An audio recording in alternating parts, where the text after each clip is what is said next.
Welcome back to one of the episodes we look forward to the most every year, and that is our special episode for NACADA's Global Advising Week. This is now the third year that the Adventures in Advising podcast gets to be part of Global Advising Week, which is a pretty awesome feeling.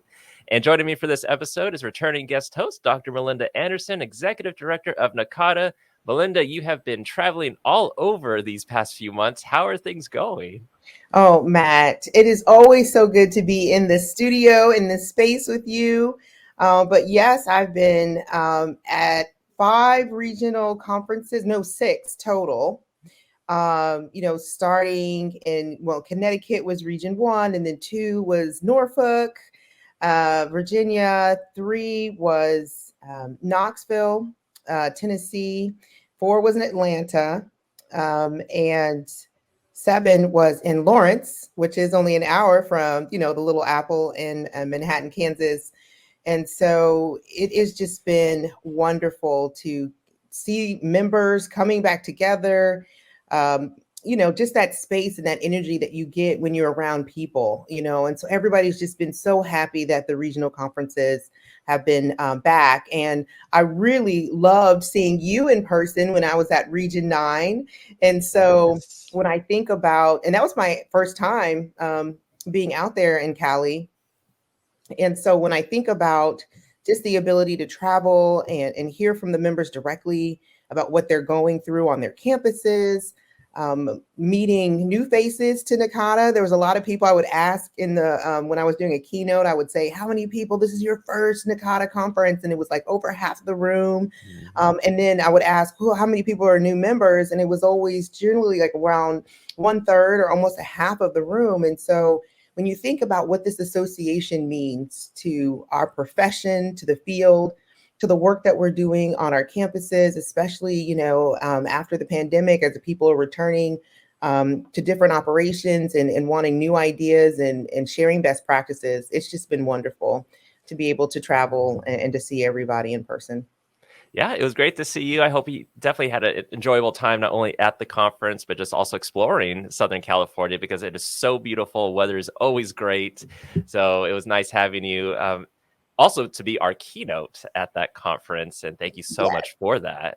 Yes, no, that was great. And I just want to thank the committees, all those who've asked me to keynote. It has just been, I've been honored to come and to share a message of compassion, commitment to the field and to the work that they're doing, but then also to acknowledge and to celebrate them and to show appreciation for the work that's been happening on their campuses. And yes, Orange County was amazing exploring. And just thank you so much for being such an amazing host. And I almost bought a house. Remember, I was thinking Right. as we were sitting there eating dinner, I was like, I have to move to California because this is amazing. So thank you so much for hosting us. Yeah, no problem. And you've been going to all these conferences. You have more regional conferences that you're going to be going to. Like, what was your goal in wanting to go to all these regional conferences? And and for you, you talked a little bit about what it's meant, with the new members. But anything else you want to add to that? Sure. I really love your question. My goal was, coming into this position, I started in July of last year, started with the annual conference, but then the regions, they always hold a special place in my heart. I grew up in the association through the region division, and being able to go to the regions and to be able to connect in those spaces, it was really my goal for a listening tour, and to think about diversity, equity, and inclusion with the statements that have been approved by the board and through the work with the REI work group, and really just hearing and reflecting on what that means for us as an association, but then also being able to connect closely to what is really going on, right? What is really happening? And so seeing old friends and meeting new ones and building relationships in those spaces are very critical. And that's why I love the energy of the region conferences. They're smaller.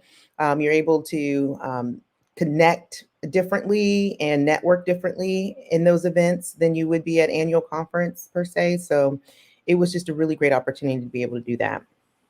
Yeah, and one of the things, and I think this probably connects to connecting with others and kind of being different in a way, is that at these conferences you've been doing what I call walk-up songs when you would go up on stage in like the larger ballroom. So, what was the idea behind this? And people don't know that is that I think you've been meticulous in choosing these songs. So, can you talk more about that? Yes, that's what I love about you, Matt. So it's, those things that you notice that bring energy into the space. And so when my first region conference was Region 3, I was in Knoxville, and I was thinking to myself, I'm speaking, it's in the evening. What can I do to kind of make sure that the crowd's got some energy going? And so the first song that I picked was Higher Ground by Stevie Wonder.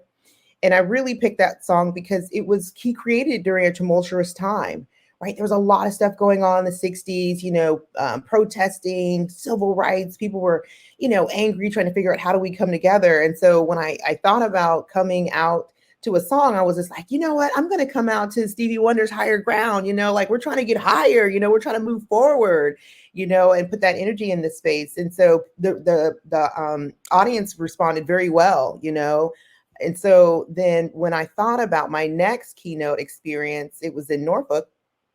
And so I thought, oh, I have to come out to Pharrell. He is from Virginia Beach, and so making sure that, Virginia, 2 up, 2 down, got some love.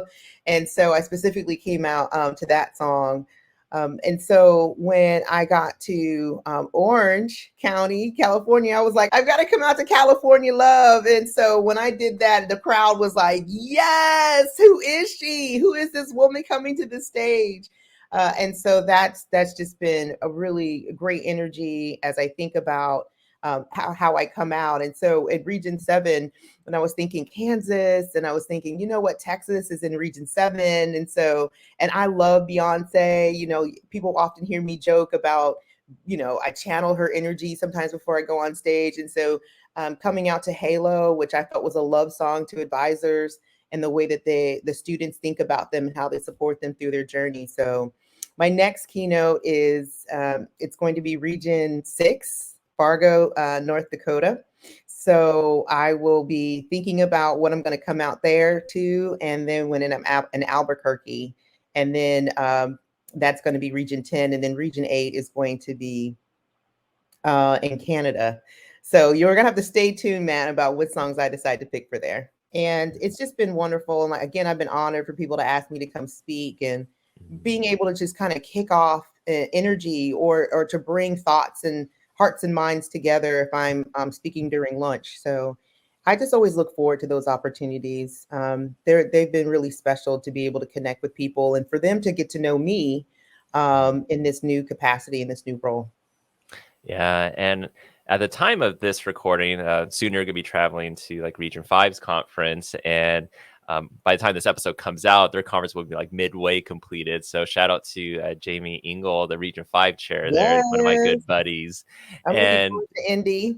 yes, and then for this episode, we're celebrating Global Advising Week, and for those that are watching on the YouTube channel, we both have our Global Advising There's Week a research T-shirts. on. Yes. So hopefully others have theirs too. We'll be wearing it Oh, yeah. for Global Advising Week. Now, for those who don't know, what is Global Advising Week?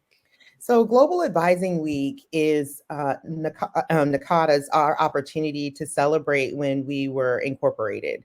And so that gives us an opportunity to just, number one, reflect on the fact that, we are in existence.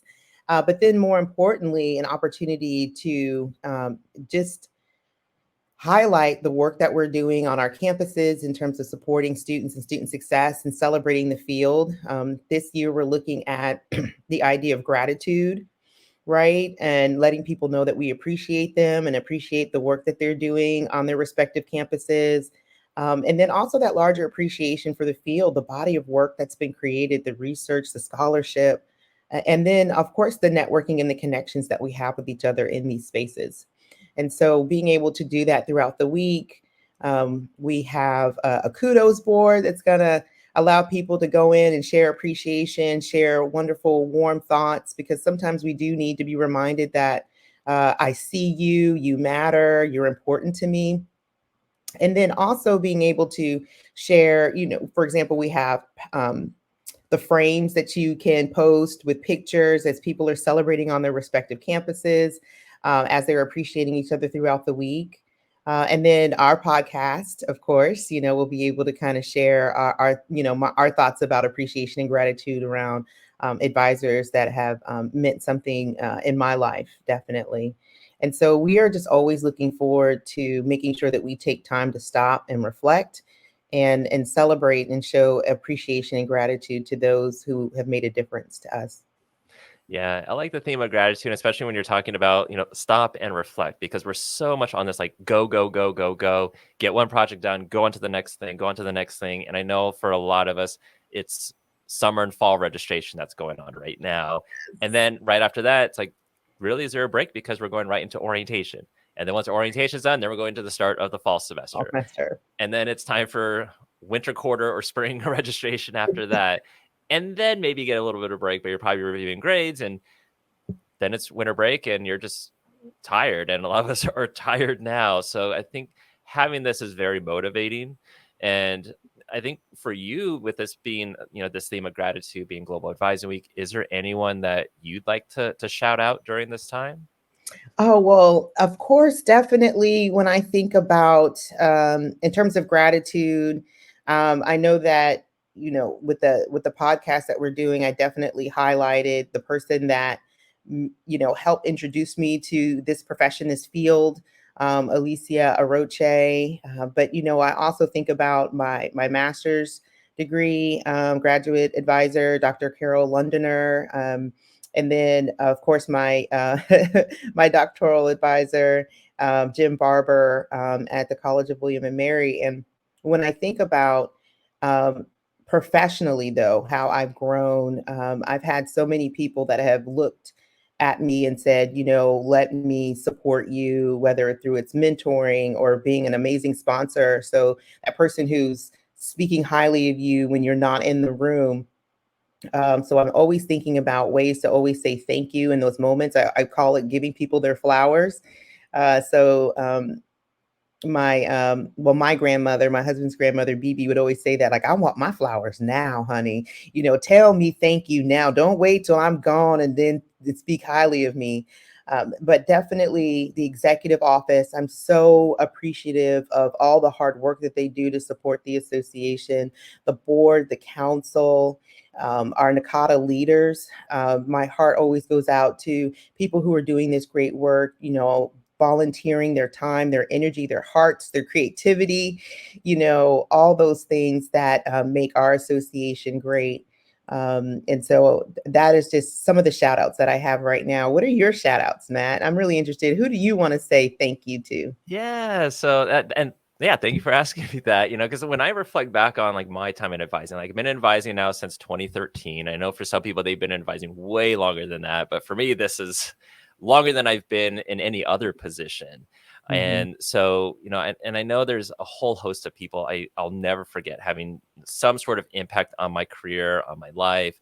And I look at every experience as like this opportunity for growth. And in previous podcast episodes, and even on and off the podcast, I've talked highly about my boss, Ed Mendoza. I've talked about Casey Self and Ben Hopper and Charlie Nutt as these influential people in my life. And, I've talked about it extensively. So, when I kind of narrow it down, if I think about it in terms of like these last couple of years for the pandemic, there's like 5 individuals I think really stand out.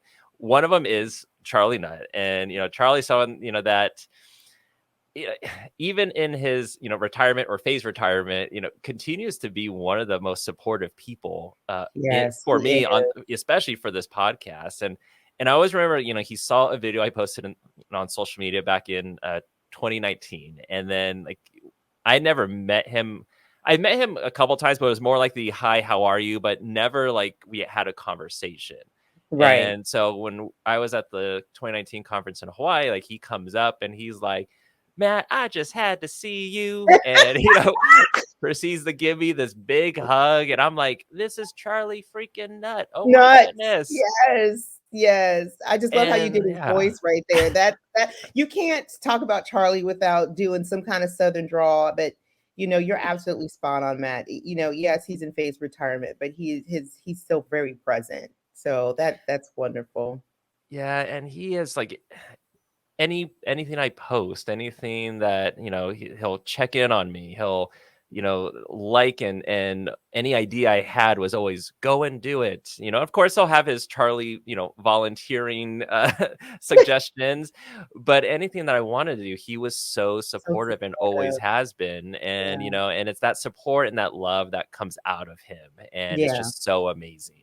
No, I And would yeah. I would agree 100%, Matt. He is very special to me, and like coming into this role, right?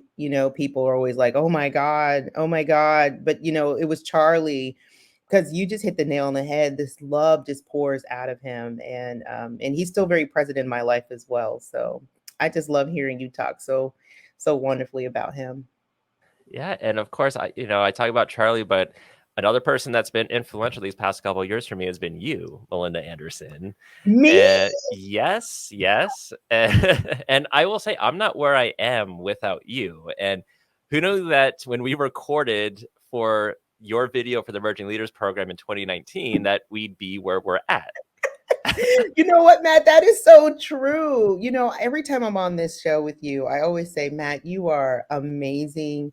You're creative, and I love your energy. And so you pour into me the same way. And you're absolutely right. You did interview me, and I remember being like, "This guy's amazing. Like, what school is he? Where does he?" I mean, you were just so you're so good with asking questions and making people feel so comfortable and being able to share their story. It's something that I definitely remember because I was terribly nervous. I was terribly nervous. I'm not, if anybody knows me, I'm the productions person. I'm not the anchor person, right? So, and you do such a great job with that. Well, I could not. And I this didn't. show, I didn't tell that. I could not tell that you were nervous. You just went and I asked the questions and you answered them, and I was like, "These are great answers." right? Because that was because of you. You do such a great job with people feeling comfortable. And I was just like, well, I'm just talking to Matt, right? So, And then that's the magic, right? When people can just say, I'm looking at you and I'm not looking at the camera. And so yeah. that's a gift, my friend. Don't sleep on that. A lot of people can't do that. So I don't think I ever told you this. So when I posted that video on Facebook, I think I was in a hurry and I probably just saw Elizabeth City College. And so when I was typing in, oh, listen to this interview, instead of putting Melinda, I put Elizabeth Anderson. And Lee Cunningham sends me a message, and thank goodness she did. And she was like, "Hey, just to let you know, her name's Melinda. She worked at Elizabeth City. So is there any way to update that?" That's hilarious. That's hilarious. I know I never knew that. I never knew that. Yeah. And I was like, I hope she never finds out. And now I just told on myself. Yeah, no, I never knew that. But well, what look at Lee coming in with the great saves, right? Yeah. I mean, anyone could have easily put me on blast, like on a public post on that, and she was quickly just sent me like this private message and was like, hey, hey, take care of this. Wink, wink. Like, okay, cool. We'll do. Oh, that's great. That's But great. I will So say, Melinda, like you have, I think you just have such wonderful ideas, and and I see that a lot of them have been implemented within NACADA, and the times that you've been on the podcast, especially I'll say specifically in December, end of December, and in January when you did your end of the year message and the start of the year message, I think it was filled with such positive emotion and things that advisors needed to hear, whether they're new or seasoned, especially in this just time that we're in. And what I like is that you don't sugarcoat things, which I appreciate. And in ways you have taught me how to communicate better, how to see the bigger picture. So a lot of times I'm very narrow and like seeing like the small things. And you're like, sometimes you got to step out and kind of see where things are coming from. And so for that, I want to thank you. oh, thank you, Matt. Oh, I'm getting ready to cry. That is so sweet. I thank you so much. I but I love the way that you have such a this space, right?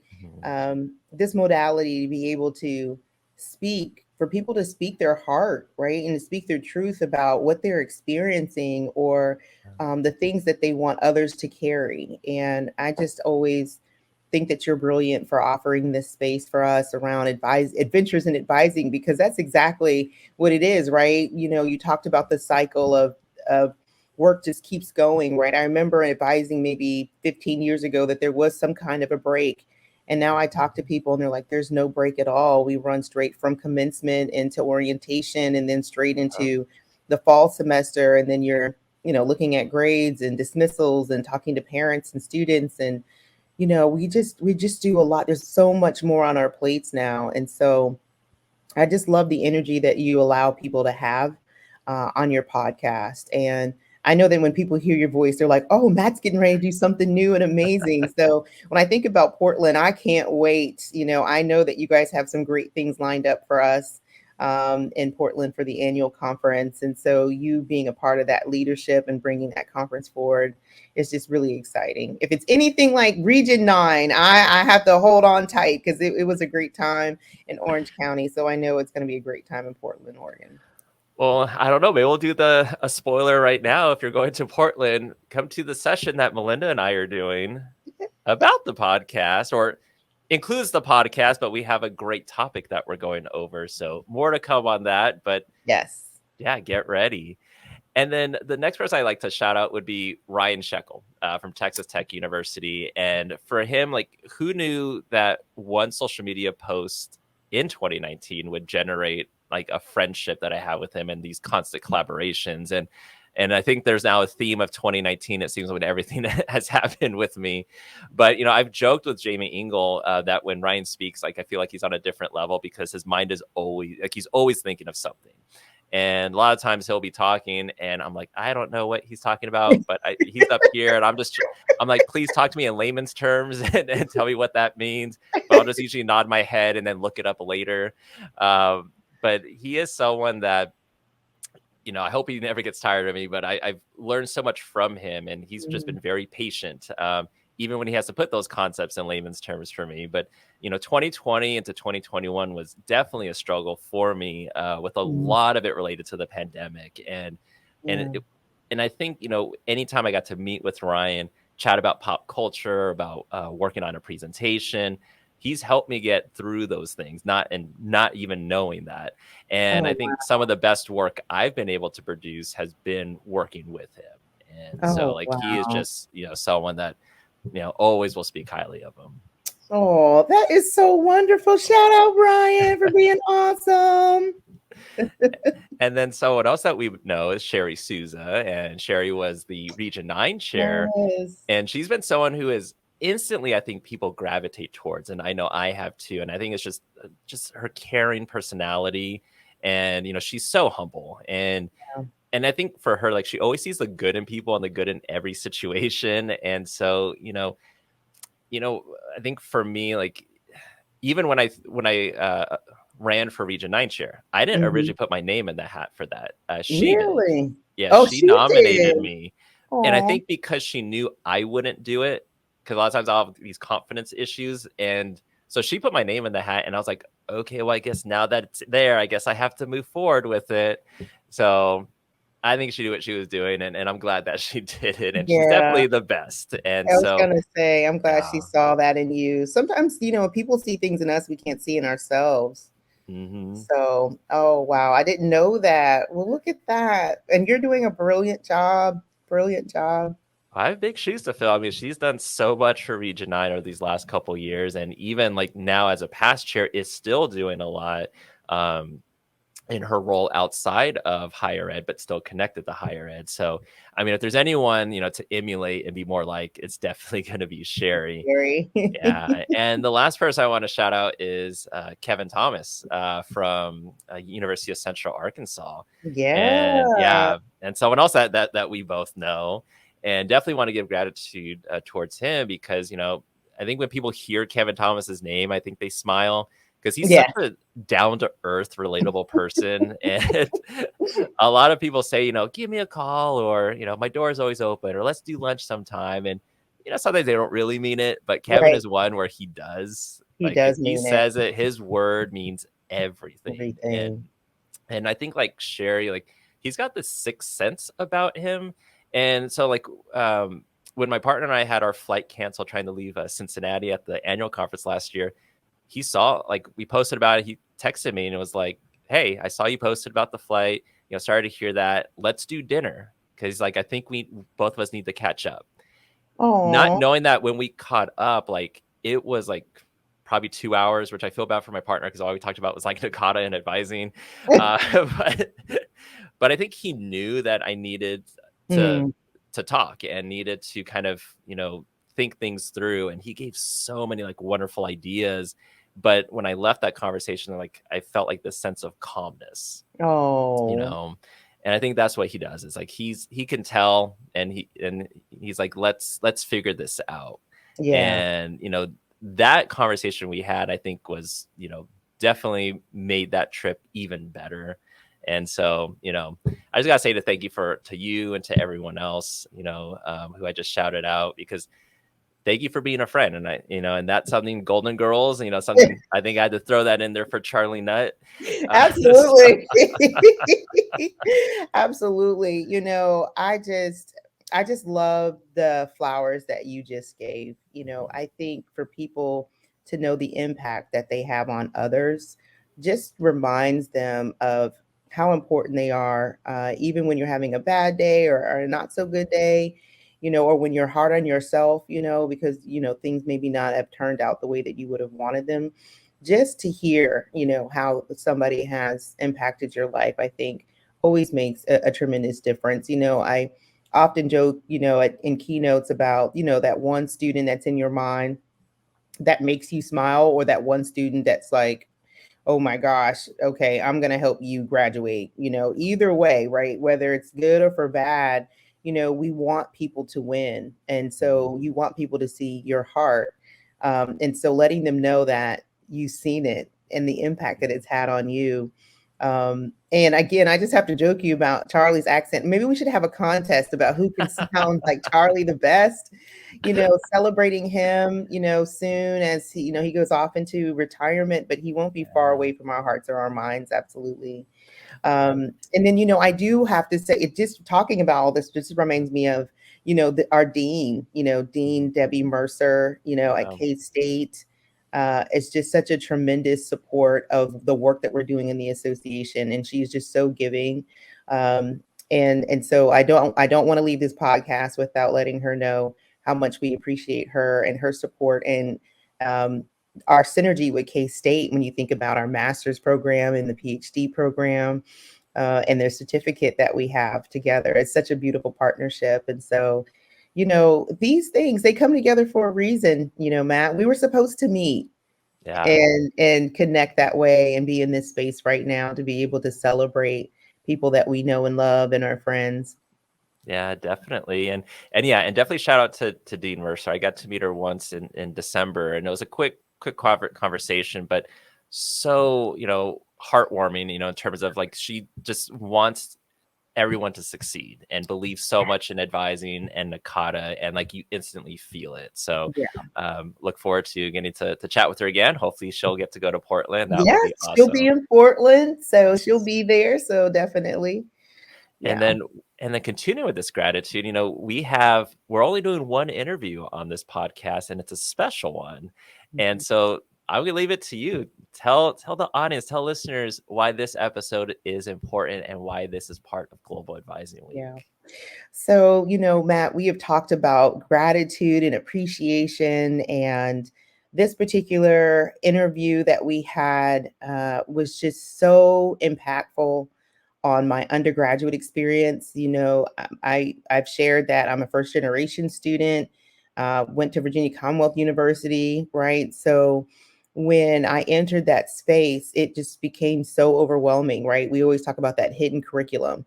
And my undergraduate academic advisor, Alicia Roche, is who we're interviewing, because for me, she was just so critical in helping me navigate my undergraduate experience, and then introducing me to the concept of academic advising in the profession.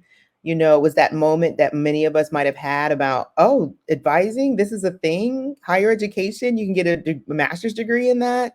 And she was just so instrumental in helping to guide me not only through my undergraduate, but into my graduate experience and into the field. I've always wanted to share with her how important she was in my life. And and so I had an opportunity to be able to do that in this interview. And so I thank you for allowing us to have that conversation. It's pretty powerful.